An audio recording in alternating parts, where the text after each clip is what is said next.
I have a green share screen button at the bottom. Yeah, you should change that, Woody. Hey, everybody. I'm going to give it back to you. Can you do it? Yep. Hey, everybody. We're just sort of dialing in here. Oops. Hold on 1 second. We've got some people that are. Sorry. We've got some people with their. You're the host, Hudson.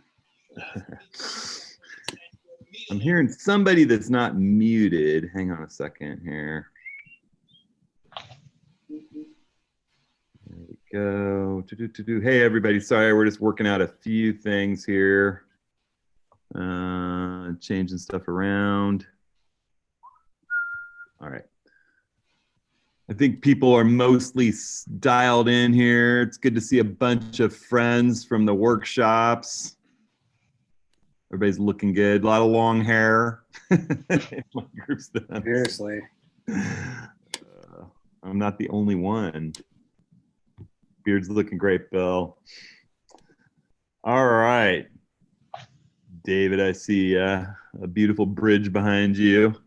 All right, so we got David Archer, we got Woody, we got Rick LePage in LeGrand. David Archer's in Charleston.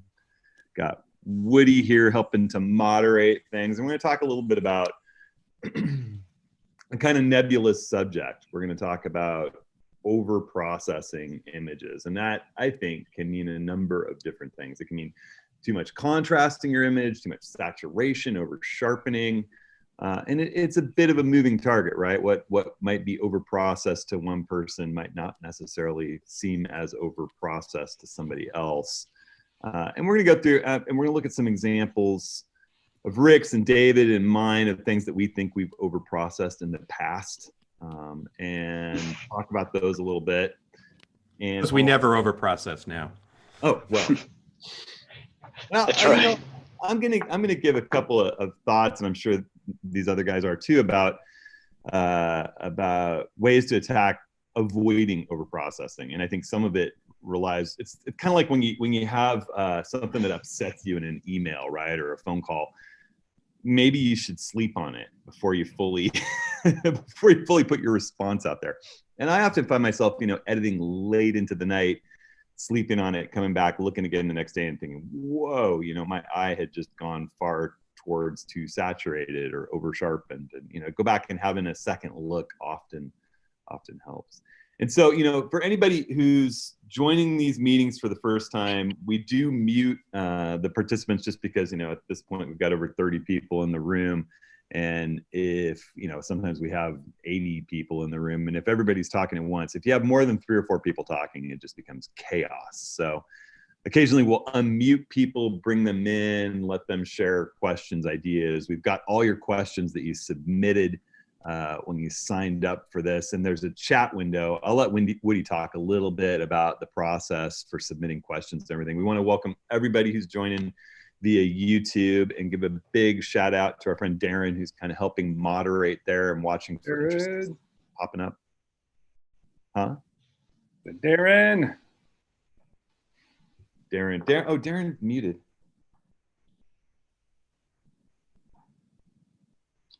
Well, Woody, you explain a little bit about using the chat window and all that stuff? Sure. So we asked people to submit questions at hudsonhenry.com/office hours. So people who did that, we have a list of questions that we're going to tackle today. We'll try to get to as many as possible. As things come up, feel free to use the chat function in Zoom or YouTube. What's up, YouTube? And Darren's going to moderate on YouTube and help you guys out with questions. Hopefully that's community driven. You guys can answer questions over there. We're not going to be able to take live questions from YouTube and answer all of them, unfortunately. But that's why Darren's here, so he can help out with that. The video of this session will be posted afterwards on Hudson's blog and on YouTube. And if you really, really have a question or you need to get a point across, there's a raise hand button in Zoom that you could use, and that will get our attention. And I got Darren unmuted too. Thanks so much, Darren, for helping out on YouTube. All right. Well, I think I'm going to jump off with going through some examples of things overprocessed, and then I've got some stuff from both Rick and I where it's overprocessed and then pulled back, or what the original looked like. So I'm going to go ahead. I'm going to share my screen. I saw a number of people checking in from Sweden and from England. And I want to say hey and thanks to everybody for logging in from all over. It's so exciting to see everybody. I'm going to jump here into, I've got some stuff queued up here in Lightroom. And I'm going to start off with some stuff from Rick, and I'm just going to let Rick talk through his thoughts on a few of these things. Oh, thank you so much. Well, you're welcome. So back when I started really post-processing photos, digital stuff back in the early 2000s, I loved two things. I loved saturation and I loved glows. And this image was one of my favorites for a long time. Got a lot of likes on Flickr back in the day. But I think even through the screen, you can see the over sharpening of everything, the sort of crunchiness, the noise reduction. So this was out on the Columbia River as Rooster Rock, sort of in the center back there. And I was out driving along the Columbia on my motorcycle one day and I saw this. And unfortunately, I had the wrong lens. My camera was set up entirely wrong. The ISO, I think, was like at 800 or something like that. And I just saw with these beautiful lenticular clouds. Unfortunately, the original of this one is long gone. But this, if I were looking at my work, this is sort of one of the high points of my overprocessing days. Here's another one along the Columbia. So we're looking at the sort of what I processed back then. Again, it's like, cranking up saturation, over sharpening everything. Local adjustments were not something that a lot of us did back in those days. There are some nice lines in this image, but why don't you show the original? It's just I wasn't good enough at composition to really get what I wanted here, and even today I look at this and I go, it's a pretty scene, but no. But I will agree, there's a bit over sharpening. You got these kind of edgy clouds. Edgy clouds are always something that I'm. And that's the thing, when we talk about over processing, yes, processing is a personal style as you choose, as you work through developing your own style. But there's certain things that get done that cause the eye and the mind to just go crazy, or to sort of say something's not right here. And the things that we see are over sharpening, over vignetting, and saturation. This is actually one of my old portfolio images. Actually, it's still in my portfolio, but this is one where, it's kind of a little bit oversaturated. It's got a glow. This is on the back end of my Orton days. Orton effect. Yeah, and it's just, it's a nice image. This is actually one of my favorite images of all time. It's at a local coffee shop in Portland. But Coffee shops of all time. This one is, it's overprocessed to me because, first of all, I didn't quite get the color right. I did crank up the saturation. There's a bunch of clarity going on in here that doesn't make sense when you look at it. You want to show the more recent. And this one's a little bit flatter. Yeah. But this one I actually will work with to sort of produce a better and more pleasing image to me in my eye. That one, the before is not so bad, but I still, when I look at it on my portfolio album, I kind of wince at places where I should have been doing some local adjustments and things like maybe that. Back the contrast and saturation off a bit, Yeah. particularly the blues. I think you can see it in the reflected glow. Yeah. Clarity. Clarity was I really think people don't know how to use clarity at all, and it's one of the most, to me, one of the most overused things. So this one is a very sentimental image of mine. This is my late wife and I used to go to this place to walk, and I took this with my iPhone either 4S or 5. So it was a pretty small image to begin with. But, as you can see, I mean, even in this sort of cruddy, old-fashioned view, you can see there's some glow going on. There's bad sharpening all throughout. And it's just, the whole thing is just over sharpened, and the clouds just have this ungodly look to them, and these are the things that your mind picks up when you're looking at an image. So the original on it's still a good image to start with. I don't know that I would work on it today, other than the fact that it's a sentimental image to me. It's of a time and a place, so it's more of a snapshot. Sure. But still, I was proud of the fact that I got something out of an iPhone 5 or whatever. Yeah. So. Yes, and this is another Orton shot, right? We were up in Bouchard Gardens, and it's like I look at this today and I look, man, I could actually do something with the original now.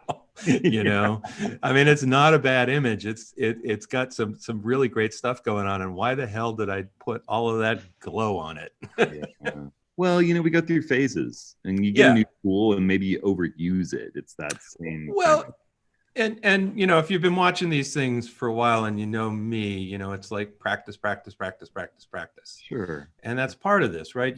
Something new comes along, like HDR, or this. I discovered how to do the Orton technique in Photoshop, and I kept playing with it and doing these really cool things with it.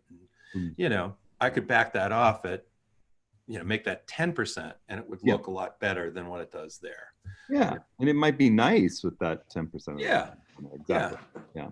And I think that's one of the things in processing, right? Over processing just means you go a little bit too far. Exactly. You just go a little bit too far. Is that the original, or is it? Yeah. So this is another one from about 10 years ago, and it's like, so if you look at this, there's a few things that your mind just sort of say, well, what's that weird sort of blue way up the top? And then you got this sort of blue down in the middle. There's obviously way too much vignetting going on, and in the front, it's just really, it's just crunchy. It's just really crunchy. And there's some noise getting sharpened. And this is, again, we talk about the cameras today, and it's like, this is probably shot at ISO 400, but there was a lot of noise in those sensors back in the day. Now you can go pretty high, and we've got better techniques for addressing noise, and so this is just the original. The noise gets enhanced by over processing. And sharpening. There's ways to do noise reduction and sharpening carefully where you don't start enhancing the noise. And we're going to talk about that today. And saturation also enhances. Oversaturation enhances noise as well. It does. Yeah, absolutely. Yeah. I think, that's right. Back to my Hall of Shame. So this was in my portfolio for the longest time. And there's some things that I love about this. There's some really cool lines. Now I look at it and I say, well, Rick, you should have been a little bit further to the left. You might have wanted to work a little bit more on focus. But this is one where there was something in the image that I liked, and then I just sort of took it out and just over processed it. The sky is wrong. Yeah, the sky looks much better in the original. Yeah. And again, this is one that was in my portfolio until about 6 or 7 years ago. I would not work on it again. But it's all part of that process. Right. I got one here from David. Let's put David on the hotspot to talk about how he thinks this is over processed. Yeah, I'm also a serial offender. This is not coming through as much on the original by the time of the compression, but this was a lot of people when they first get a plug in, they go crazy with it because they can. And so this was in the early days of some of the Topaz plugins.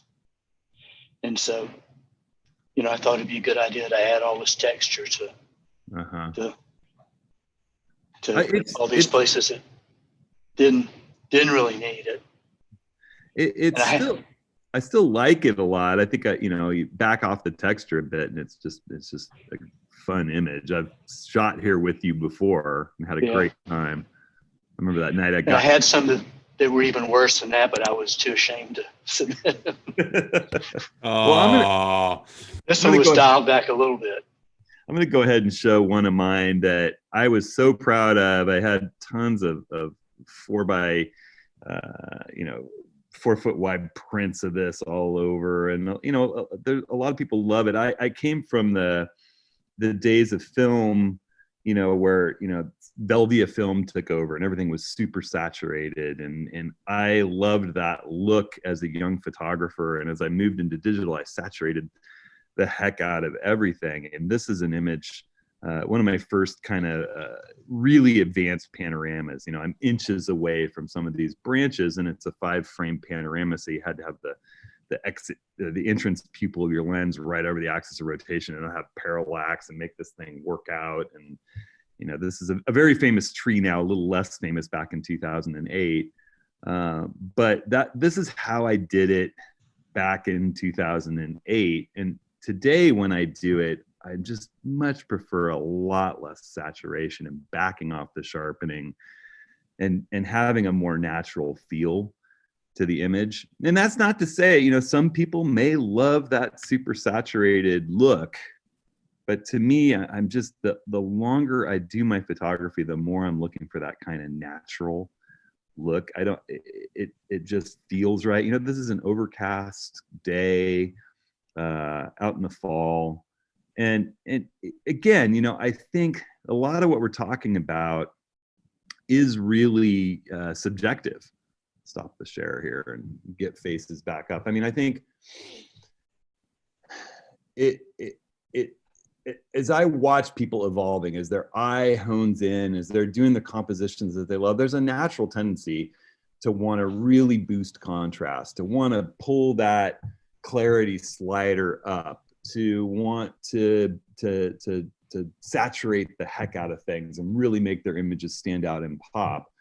And I think that there's an audience that loves that out there, but I think the longer you do it, the more likely you are to start backing off on all that. And the more you print, you're going to start realizing that if you're doing that and you print, your prints are going to look kind of garish, and you're going to have major artifacts where you've over sharpened or added too much clarity, and just things that don't look right to the eye when you stand and look at the image. Rick, do you want to speak to that a little bit? Yeah, printing, we don't print as much as we used to. And part of the issue from my perspective is that a lot of this is we're dealing with bright screens. Everybody's got these bright screens, and what people want on those screens are lots of color. One of the reasons I think we don't see as much black and white work as we used to is because color just pops off the screen. I mean, color photography as a sort of art form wasn't even recognized as an art form until the late 50s and early 60s. When you had people like Eggleston and Haas and some of these guys who started experimenting with Kodachrome and other slide films, But now that we've got these bright screens, it's like everybody just wants to crank everything up. And that's one of the things that I'll tell people who have a printer is, as part of your editing process, when you're done, shove a 4x6 in your printer and print it out and see what it looks like on paper. Because there you'll find things that you don't even necessarily see in on screen. Yep, for sure. And then the bigger that you print, the more the flaws and problems in your image are going to rise up. And that's one reason I think that as you're editing, if it's a portfolio grade image, if it's something you think you're ever going to print, particularly if it's something you're going to print larger than say 8x10, then I think you should really zoom into 100% and scroll over every inch of the screen, having a close look at it.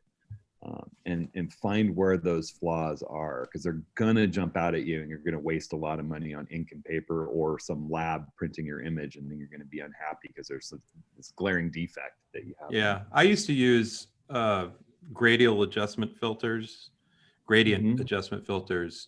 and I would slightly bump up saturation in skies with that.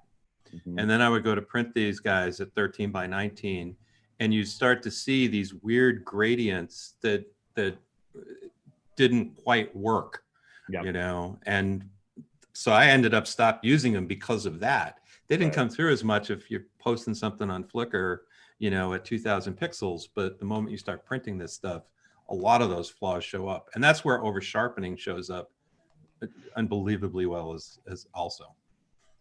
And some of what we're talking about too, I think, is applicable to a quick discussion on local editing versus global editing. You know, we talked about raw processing last week, and we mainly stuck to global editing. We did a little bit with gradient filters for an image where a sky is brighter than the foreground. But I think that I'm going to go ahead and share my screen again here.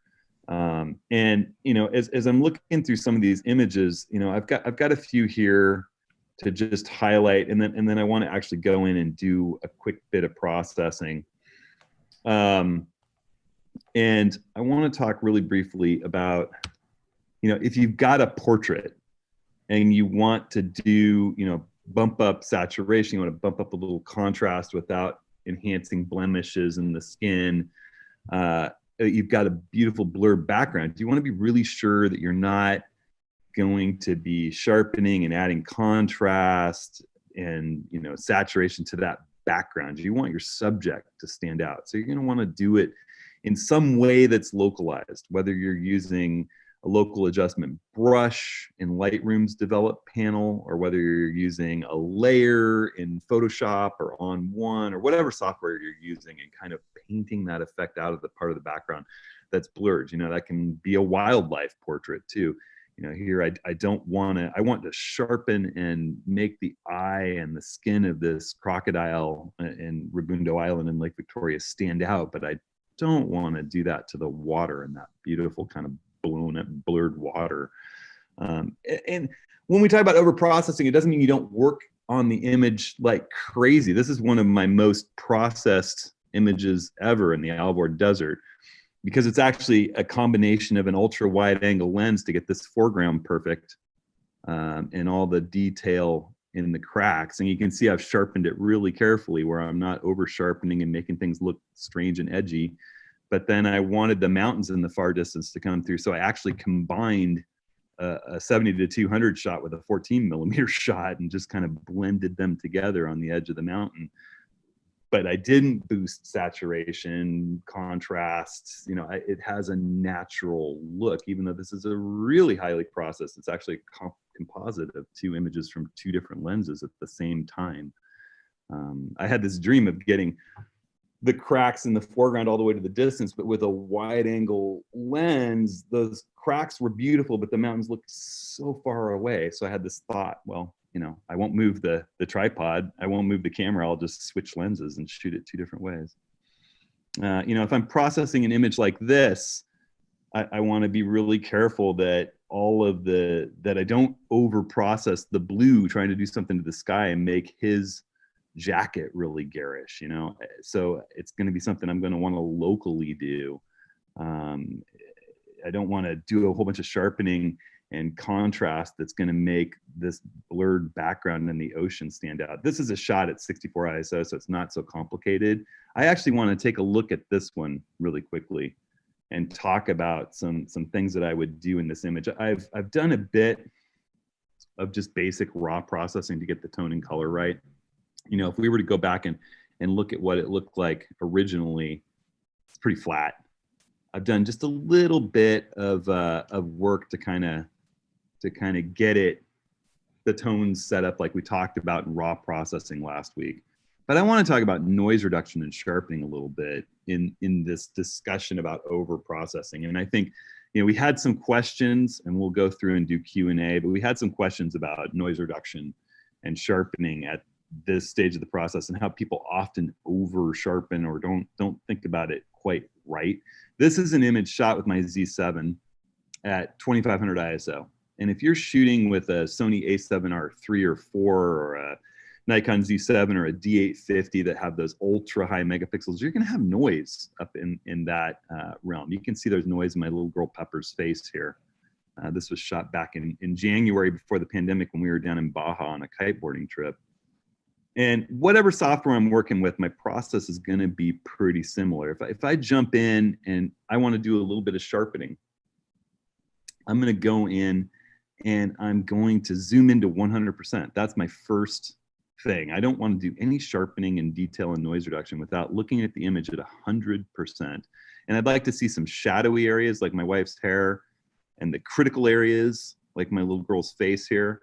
And I'll hold down my Option key, and it's the same in On1 or Lightroom and pretty much most software. If you hold down Option, that's Alt for PC, and you just slowly move that luminance slider until you start seeing the noise come out of her face. Now, if I'm at 37 here and it's starting to look a lot cleaner to me, if I go all the way up here, I start to blur, I lose detail. Because the way we're doing noise reduction is really by blurring. We're blurring the fine detail in the image. And you have to hit that point where you're blurring the right size details without over blurring to the point where we really ruin sharpness. Now, we're gonna lose sharpness as we do this blur. And then as I hold down the detail slider, I can kind of pull a little detail back in the image. I don't want to get the noise back. I'm starting to see that noise come back a little bit. I'm just kind of move that detail slider. I don't usually mess around with contrast that much. I don't know. Do you mess with contrast much when you're doing noise reduction, Rick? No, rarely. Yeah. Now I want to go ahead and do my sharpening. I've done my blur. Now I want to bring some detail back. And the problem is I'm starting to blur some noise that still remains there. You can see it. I'm holding on the Option key still. The Option key gives me that black and white view that just makes this whole thing easy. It's easier because the color can be distracting. And I'm not going to worry about the fact, I'm really looking at her hair and her face. I don't want to overdo it. I don't worry too much about the noise, and I'll show you why in a second. And as I hold down that Option key, it's going to give me a mask, and I can see what's being sharpened. And I'm looking at, what is the size of the edge that's getting sharpened? Am I sharpening tiny little edges? Am I sharpening big? It's all about, how much contrast is being applied on those edges that it detects. And usually it's down around 1, somewhere in there. Detail, again, just recovers fine detail. But the biggest thing in here, I think, is masking. So the masking, as I pull this thing, it's gonna mask the sharpening out of the finest details in the image. And you can see that noise, right? You can see it sharpening the noise in this image. If I start pulling that masking slider up, I can say, I don't want to sharpen details smaller than this. And now all of a sudden, we're not sharpening that noise anymore. And I can maybe back off the sharpening just a bit, pull up the noise. It's a back and forth game. You're blurring and you're sharpening, and you're trying to get the best balance between the two at 100% view. Absolutely has to be at 100% view. You can kind of bounce around back and forth until it's a game that you go back and forth because they're two sides of the same coin. And then it's always good to turn it off, do what it looked like with no noise reduction, turn it back on, and you're working towards getting that the best it can be, right? Then, another thing is I would want to do some work on this with the sky and with the color. And my general technique for that would be to take it into On1 because I have a layered workflow to do finish editing, and I don't want to be affecting so much skin tones and the pink in my little girl's shirt, but I want to bring out some of the color in the sunset and the scene behind them. So it's that kind of back and forth with localized adjustments. For me, I would go and I would edit in On1 Effects 2020, and now I'm going to have to create a Photoshop document, and I want it to use Pro Photo RGB at 16 bits. This is going to be a master editing file. I go ahead and hit edit, and it'll build a brand new file with all those Lightroom adjustments and sharpening built into it. I want to go ahead and do that before I'm going to go in and do finish editing on a portfolio grade image. And I don't know that this is portfolio grade, but it's definitely something that I could see us keeping for years into the future. And it'll jump up, and now that file is done, it'll launch On1. On1's bumping in my sidebar here. Ba-do-ba-do. It's the hurry up and wait game. Oh, that's okay. I don't have a particular hard drive plugged in. What? Oh, I just upgraded this thing. Well, you know. Pay no attention to the man behind the screen. Pay no attention. Rick, talk about. No, you're on your own here, buddy. I'm on my own. Do you want me to shout out your passwords or something, Hudson? I could do that. Hold on 1 second. I would say, you know, when we talk about overprocessing, the biggest issue we see when we do critiques, when we see things at workshops, is this sort of global editing, and that people don't do enough localized editing, or, you know, like what you saw with the sharpening and the noise reduction. We're really playing with those sliders to get that masking right, so that the right things are sharpened. Noise reduction is done in the best possible way to give you sort of that balanced final image, even if that final image has more saturation in it, or, you know, is a bit on the sharp side. Yep, he's still working there. I think I got it. Hang on. I'm gonna have to reopen. Yeah, I'm in. All right, so let me share my screen once again, everyone. All right, we're back. So now the way that Lightroom does this is it builds a second file, a PSD file. So you see we've got our original raw file. They're stacked with the new PSD on top of that original file. If I go into the grid view here, and I'm gonna right click that file, and once again, I'll just edit it in On1 Effects 2020, and I'll say I want to edit the original because it's already been created. I had to kind of back out, relog into that whole thing. And it should pop up here. Boop. And we're in On1's edit, which is, you know, they have two major components to their software. The browse is sort of their digital asset management. Edit is where you go in and edit. And within edit, you've got layers, and then you've got develop settings, effect settings, portrait local. And we're just working with effects here. And I would go in and add a, first off here, color enhancing filter. And you could just say, you know, let's take a look at these different filters, often desert, darkened sky, increase color. You do any one of these essentially, and then you can jump in and do things like, you know, let's boost the purple saturation just a little bit in this thing, and make that sky stand out a bit more. Bring the blues out. Just get a, you know, I don't want to overdo, again, subtle. Maybe pull the purples back just a little bit as I'm looking in the edge of those mountains. That's the exercise we're talking about here. And then, you know, if I don't want it to apply to skin tones, one of the great things in On1 is that I could say that I want the skin to not have this effect apply, and just watch how that comes out of Pepper. Now that a lot of the sky has that kind of skin tone, so that's not going to work for me in this case. So I'm just going to go in with my masking tool, and I've got a masking brush, 100% feather, so it's a nice soft brush, and I'll just paint that effect just out of her face and out of her skin. That simple. That kind of protecting what you don't want edited so much. You know, I could even do her little shirt and make it not so saturated.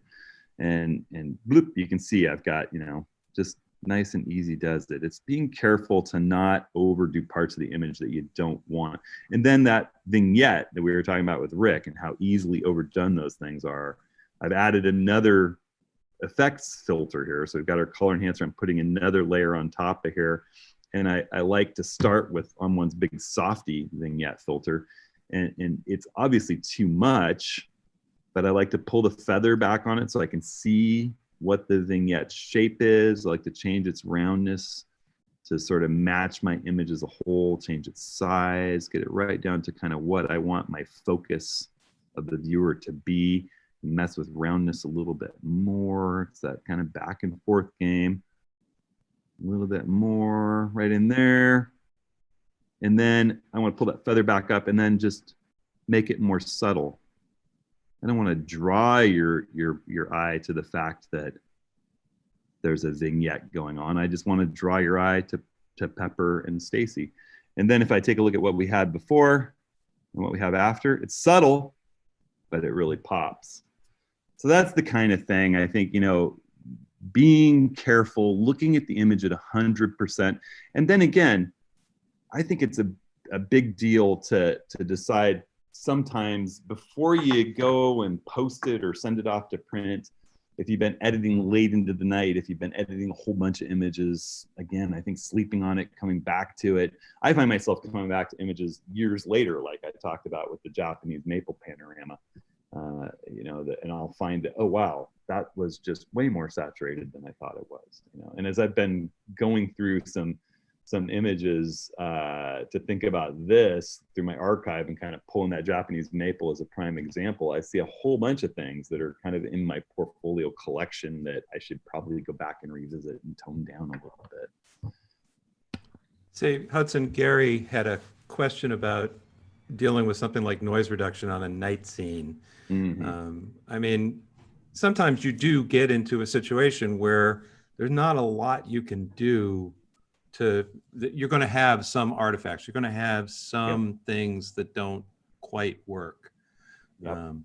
Well, even in this photo of Stacy and Pepper, you see that I didn't completely eliminate the noise. To completely eliminate the noise would have gotten this soft, you know, edged look that isn't right. It's a balance, right? And I think in night photography in particular, you know, I think if you're really into Milky Way photography and you want to reduce noise, the key these days is to make multiple exposures and blend them in something like Starry Landscape Stacker if you're working on the Mac, and I can't remember what the PC software equivalent is, but it does this cool thing where it looks at the images in the night sky, it brings them together, registers them by the stars. It'll pull them back together because the Earth is rotating, so they appear to move frame to frame, even though your camera's fixed. But it'll re-register those together as one. You know, it'll blend them so that it puts them in the correct position, so they're not in different spots in each image, and then it looks at what's different in each image and eliminates the noise. If you have, say, 10 frames in a dark slide, it'll do a magnificent job reducing noise. It's just shocking how well it works. That's going to be better than your typical hand noise reduction for Milky Way work. That's really where I'm headed with Milky Way stuff. Ready for some questions? I think sometimes too, when you're working with high noise night shots, really the only thing you can do is go black and white. Yeah, that helps. That helps quite a bit. You know, of course, you want to, you know, if you got a tripod and a scene that works, you know, you can keep your ISO low. I forgot, I was going to show you one more thing too, just really quick before we jump to questions. It's a much simpler image to talk about, and it's this one with the kite border. I was going to just show you noise reduction when you don't have, or not noise reduction, but sharpening when you don't have noise. It's still important. And Rick and I were talking about this before we started off on this, on you know, we were talking about what to talk about. One thing we see a lot is I think people grab their sharpening slider and they just pull it up and they say, wow, it looks great. Unfortunately, you know, if you zoom in all the way, this is way over sharpened. And the key, you know, here there's no noise in this image. This is shot with a Z7 at its base ISO, but I still want to hold down my option key and kind of watch, you know, I'm watching the fabric around his face get crunchy. You know, I find someone asked if sharpening has a lot to do with lens and camera decisions. Well, I think every digital camera on the planet yields a little bit of a soft image. Just by nature, the edges in digital are a little bit soft. So if you shoot a JPEG with your digital camera, there's always going to be some sharpening applied to it. Digital images just need a little bit of sharpening. And you'll learn your own camera. I mean, I find I want to zoom into 100% whenever I do sharpening. And I don't, the truth of the matter is you're not going to notice much of a difference sharing this on social media, whether you touch sharpening and noise reduction or not. It's when you go to print. That's when it's going to. Actually, I disagree with that. Well, if it's over sharpened. If you apply too much sharpening and then you export a JPEG, a smaller size JPEG for social media, the sharpening gets over accentuated. I see that. What I meant was if you never touch the sliders, if you don't. Oh, okay. And I said that wrong. What I meant was that in a lot of cases, if I've got images from, say the mountain climb I did last week with my cousin on Mount Baker, and I just want to share them on social media, I'm probably not going to touch sharpening. If it's not something I'm never going to print, they look fine. If you over sharpen, yes, absolutely, it can look terrible. I guess my point is it's more for portfolio grade images you think you're going to print or you really want to showcase or show on big screens. Yeah, you should go in and sharpen them a bit, but you want to zoom into 100%, whether there's noise in them or not, to get that sharpening right. And I rarely go above 50 or 60 with the cameras that I work with. And that's been with my Sony cameras, Fuji cameras, Nikon cameras. I mean, that's usually about where they need to be. And you're right, Rick. Thanks for pulling me back on that. If someone does look at the image small and jack that slider up to make it pop, yes, it's going to look garish, particularly when exported into a JPEG. You'll get those janky edges and weirdness. All right. Sorry, didn't mean to jump in on you there, Rick. Question time? Yep. All right. Kind of have a split here. We have a half that are related to processing and kind of half that are gear. So we'll do the processing stuff first. Hopefully we get to some gear stuff too. Frank asks, is it a truism that all editing is about looking at the image and deciding what looks right to you? That there's no magic formula other than the magic of believing what your eyes are telling you, right? Getting the photo so it pleases you should be the objective. And if others like it, then that's a bonus. Do you agree? Well, I think that's true for most of us in this meeting. I mean, there's times I've done work for, corporate work or editorial where it really does need to be right. And there's an editor who's looking at it and you're shooting for someone else, then that's a different deal. And you need to get the color exact and all that kind of stuff. For us as, whether we're doing adventure stories or whether we're just sharing with family and friends, absolutely. I mean, it's about what you as the artist want to represent, and your editing style can come flowing through. I do think that there's a natural tendency, like I said in the beginning, to begin by kind of over processing to really make your images stand out. And I think that as you do this more and more, and as years start to apply to your editing experience, often we find ourselves backing away from that. And I think that you'll find that the experienced photographers that you're showing your work to will make really, often kind of kind comments like, wow, bit saturated, it's a beautiful image, looks a little saturated to me. And that's maybe an indication, I should think about that, Right. Yeah. Okay, so next one is just really simple. To help with processing, is there a reason to set the white balance in the camera rather than to adjust the white balance in post? It's really funny. I'm about to do a quick tip video on how easy that is to do with Nikon. It's interesting, there's times when the lighting conditions are really complicated and getting that perfect white balance is a little tough after the fact. And, it's nice to have a reference point. I often carry a little color checker with a perfect gray card on it. And sometimes I'll throw it out if the shot is really beautiful that I'm taking in the same lighting conditions as the scene. And then it's just an eyedropper click in post to get right. Or you can set your white balance. I think in a studio setting, absolutely, you should just shoot a custom white balance and have it set in your camera for exactly what you're shooting. If you're doing a portrait shoot of someone, why not have the right white balance, set in the raw file? If you're shooting raw, though, it's easy to change after the fact. It's just as simple to shoot a gray card in the scene and just white balance your resultant images to that. What do you think, Rick? I agree completely with that. I mean, it technically doesn't matter with raw setting it in camera. Yeah. because you can change it. I mean, all of the processing that happens on our computers is being done, with the data that the sensor gets. Mhm. And, it's just a starting point. But having that gray card so that, the color is really important to me that this is true is a great thing. And if you're doing any video, it's really critical to get that white balance right before you shoot your video, because you're not going to be able to get it corrected in post-production. It's just so compressed. There's not the flexibility to do that. 2 questions on clarity. So No. Just say no. So James, well, they're opposing too. So James said, do you ever reduce clarity on landscape images? And then over on YouTube, Dave Hancock says, when I had a lower megapixel camera, I would use clarity to get detail.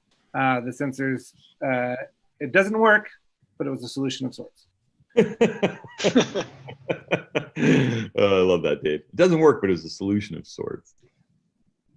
We had a lot of solutions back in the day with smaller sensors. I think today, I can almost always tell when someone has used clarity past 10, or globally at high numbers. It's funny. I had, before on one, I used to do, of course, everything in Bridge and Photoshop in the early days. And then when Lightroom was first introduced, I adopted version 1 and moved through with it. But I did all my editing in Photoshop early on. And I would do these before there was anything called clarity. I used to do this move in Photoshop on a layer where I would do an unsharp mask that's like 2050 or something like that. Yeah. It would basically create clarity in your image, and then I would mask it out of the parts that I didn't want. But it was always mask it out of parts that I didn't want. So when Lightroom brought the clarity slider in, to me, there's almost never an image that I want to add more than 4 or 5 clarity. If you do, you're going to add crunchiness to some part of the image that you don't want, that over kind of processed look. It's just a surefire whiz bang way to get too processed a look. And if it works for you in an image that looks a little over processed, to pull the clarity back, well, then more power. Just look at it at 100% and make sure it's not kind of blurring edges that you don't want blurred. Yeah, I think Adobe added the texture slider recently, which was kind of a attempt to offer clarity-like stuff at a lower intensity. Right. A little more dynamic, contrasty kind of like. There were a bunch of photographers who were doing these really sort of images with high clarity, like models and stuff like that, and it was a look there for a while. Yeah. But you've really got to know what you're trying to get with it. Mm-hmm. I find that negative clarity tends to just, again, it's one of those big global edits that doesn't make your blurs look better. No. I've found the older I've gotten and the more editing I do, the fewer times I touch the clarity slider at all.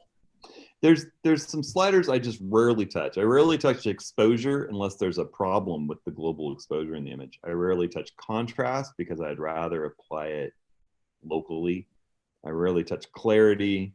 I rarely touch texture. Those are things I'd rather do on a mask carefully in general.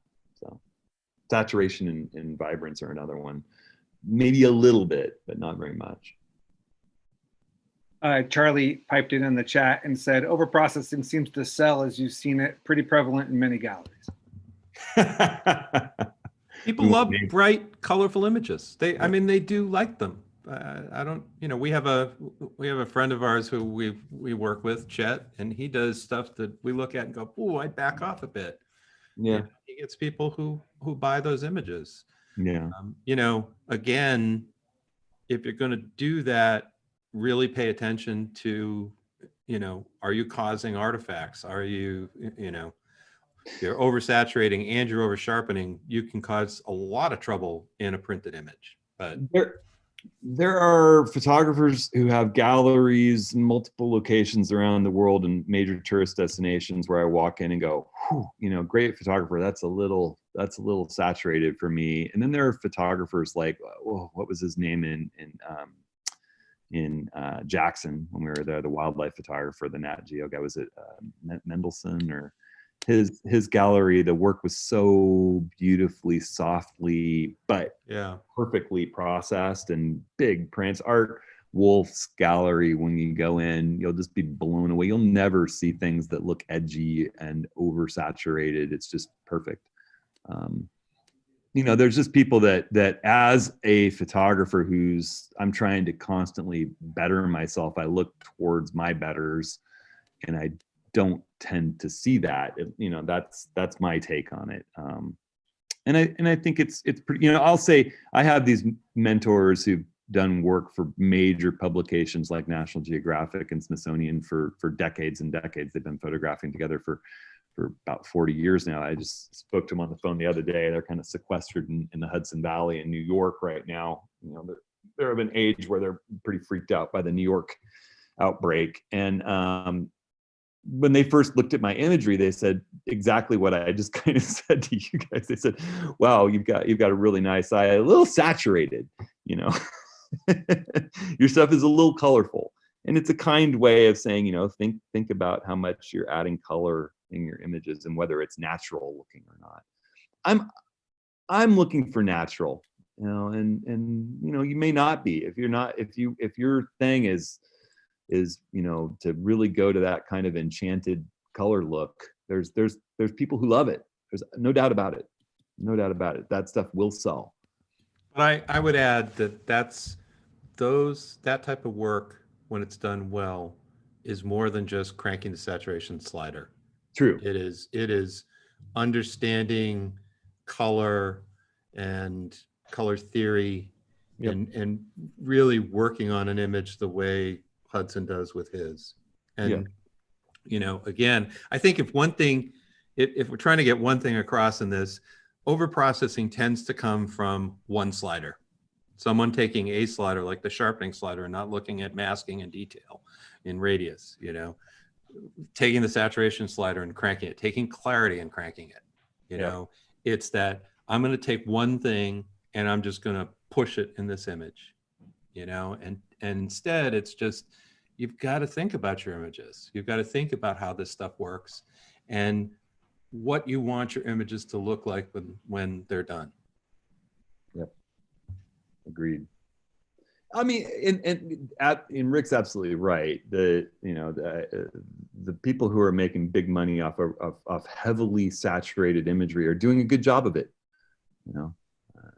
You'll see them on magazine covers, and people love their work. It's just, for me, I'm looking for a little more realistic look. There are some people that I really admire that I often think, I back the saturation off a bit for myself. But again, we all have our own style. But I think we can agree that when clouds get crunchy edges and trees look like there's kind of a black, ghostly outline around them, we're getting into the overprocessed land. And that's not going to be representative of that work that's making people big money in galleries. It's kind of the same thing in the music business too, that a lot of what people like is completely overdone. Over singing, over processing, vocally, with auto tune and things like that, but that sells. Yeah. Doesn't make the purveyor any less rich. True. Got some more questions, Woody? Yeah. So kind of getting in the gear here, about 10 minutes left. Might over editing be relative to the camera and lens combination? We talked about that a little bit. I think not so much. I mean, it's somewhat scene dependent, but like I said, I think digital sensors tend to render things with softer edges, and it requires some level of sharpening.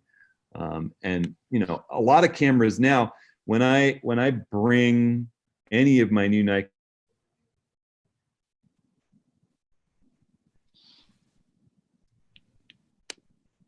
Hudson. Wake him up. I don't know. Somebody go poke Well, the him. answer there is no. Am I frozen? Yeah, you were frozen. He fell Yeah. asleep. Someone said. Uh-oh. You're back. I'm back. No, I was just saying that when I bring images in with my newer Nikon mirrorless cameras, there's automatically applied sharpening and noise reduction settings in Lightroom. And it's through some algorithm that Nikon's figured out for its lenses and sensors, and it often is really, really good. When I did these example files for you guys today, I had to kind of reset the settings to 0 because they had built-in noise reduction and sharpening that was close. It's not perfect. It needs a little bit of tweaking. So I mean, there's any digital sensor needs some sharpening, and you know, it's a fine line between just the right amount and too much. This will be a fun one. Are there any rules of thumb on the relationship between over editing and the scale at which you view and print the image? For instance, in some of my macro and landscape photos, what looks over edited and cropped at 100% view can sometimes look great at 50% view. And you kind of talked about this on a screen versus, you know, big and printed. I think that it should be viewed at 100% to determine whether you're over processed or not. You got to zoom into 100% because this is one of my problems with 4K monitors in photography is that, you know, if you're viewing something with the pixel density so tight, such tiny pixels on a screen, say a 30-inch monitor at 4K, it's really hard to see fine detail to tell whether it's the sharpness and noise reduction is right or not. And you have to zoom in past 100% where the software is making up pixels that aren't really there to see it. It's one of the problems with 4K monitors taking over the world from a still photographer's perspective with these high megapixel cameras. So, you know, I'm digressing a little bit, but I think no matter what, you should zoom into 100%, look at it pixel for pixel and see if things look over processed and survey the image, scroll around through the image and really see. I think very rarely does the thumbnail of an image show you the problems with it. You know, and the smaller it is, the more it hides the problems. The bigger it gets on the screen, and then the bigger it gets on the prints, even magnified beyond that. So yes, it's absolutely true. But I think you should judge your images based on how they look at 100%. Would you guys, Rick and David, agree with that? Yes, I would. Yeah. Okay. Okay, we have time for one last gear question. This person Cynthia asked, what photo printer would you recommend for an intermediate level photographer, since we're talking about getting images printed? And Darren has a little bit more info from the question asker. She clarified. Yeah, Cynthia clarified a little bit more that she's in a quandary over the pros and cons of ink dyes versus pigment in printers. That's a big one. That's a big one. Pigment printers will give you better longevity and tend to have a better gamut, whereas dye-based printers are not as long, but still they're okay.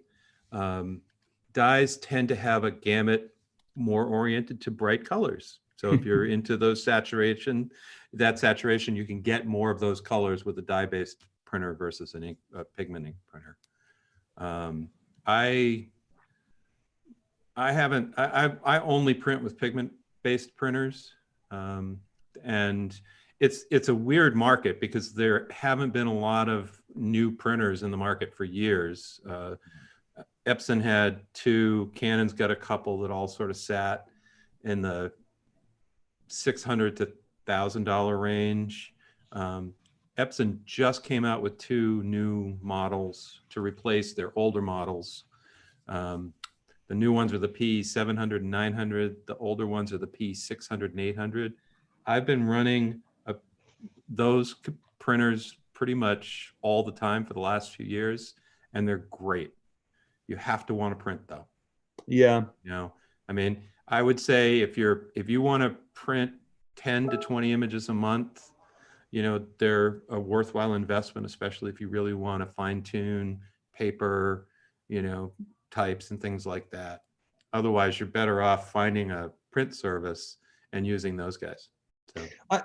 And Rick and I are really starting to kind of talk details about doing a printing workshop late this year. So keep your ears out for that. But I think people need to understand that printing is a whole nother art. You know, as much as you work on your photography and your editing right now, editing to print and then printing itself is a whole nother can of worms. Let's just say that. I remember when I first delved into it, I mean, it's just as hard to figure out and get good at getting that picture that's on your screen looking as good on your own print as it is to learn to take that picture in the first place. It's a whole nother big step. And it's a wonderful, really rewarding thing that I love. I fear it's a little bit of a fading art. And there's a reason why there's not so many printers being developed as cameras. It's because less and less people are buying them, and it's not. They're also pretty mature. I mean, that's true. That's true. There's not a lot you can do.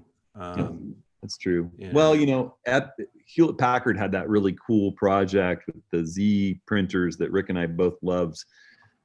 It's been a long time now, 15 years ago, 13 years ago, where they had a built-in spectrophotometer and would create their own profiles for custom papers by printing test targets and reading them and generating profiles for you to soft proof with your software. And they kind of bailed on that whole program. So I think for me, Epson, I know Canon does a good job too. I think the Epson, those P600, P800 printers are pretty darn awesome.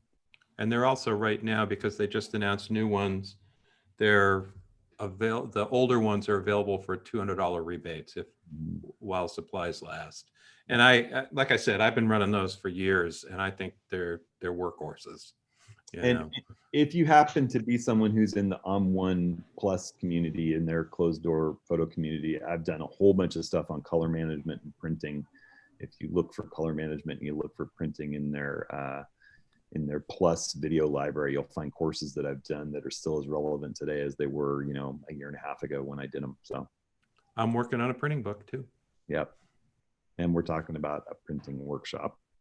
And I'm thinking about a printing video course for outside of OM1 that's really sort of how I do it. So cool. Well, everyone, as I say in Car Talk, we've wasted another perfectly good hour. And Rick, do you want to chat about what we talked about next week? What we talked about next week. I've forgotten already. Mobile photography. We're going to talk a little bit about mobile photography, right? So we are going to have a photo upload. The idea is hopefully That's it's right. a mobile photograph from your mobile device of some sort that was shot recently, hopefully in the last, hopefully after today, but if not, then in the last couple months. Oh, I think in the last month is fine. And I would say, now that my feeble brain has been reconnected, that what we want is a good photograph, a good mobile photograph, something where you go, wow, I really like that. Where you think it could be a portfolio image, or it's something that is good to you. That's what we're looking for. Rick did a wonderful blog post quite a while back now. It's amazing how time flies, about meeting up with someone in a bookstore as he was buying photo books, and that person saying that they needed a better photo camera. They wanted to take better images. And you should link that. You asked about what phone they had. And they said they had, the latest iPhone. And Rick's response was, you have a wonderful phone in your pocket, So, and Woody kind of suggested that our title for this next office hour might be, is that a phone in your pocket? Or is that a camera in your pocket? Is that a camera in your pocket?